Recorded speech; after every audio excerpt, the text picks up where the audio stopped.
पाकिस्तान में बिजली चोरी से बचने का हल निकाल लिया गया। बिजली चोरी से हुकूमत परेशान तो दूसरी तरफ महंगी बिजली से आवाम का है जीना मुहाल। लेकिन अब की बार हुकूमत ने दिखाई है काफी फुर्ती और बिजली चोरों के खिलाफ क्रैकडाउन के बाद अब इसका कोई परमानेंट हल निकालने का इरादा कर लिया है। इसीलिए सुनने में आया है कि इस्लामाबाद में स्मार्ट मीटर नस्ब कर दिया गया है। पाकिस्तान में स्मार्ट मीटर लाने का मंसूबा काफी अरसे से ज़ेर गौर था, लेकिन अब सोशल मीडिया पर खबर वायरल हो रही है कि इस्लामाबाद में ये मीटर नस्ब कर दिया गया है। सोशल मीडिया पर सारिफीन ने इस हवाले से तफसीलात बताते हुए लिखा है कि कुंडे से बिजली की तरसील अब खत्म, कार्ड चार्ज करें और बिजली हासिल करें।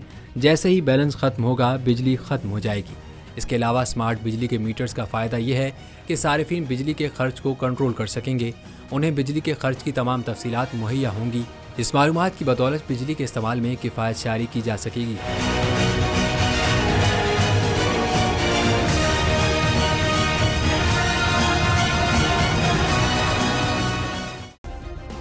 सब्सक्राइब करें और बेल दबाएं ताकि कोई खबर रह न जाए।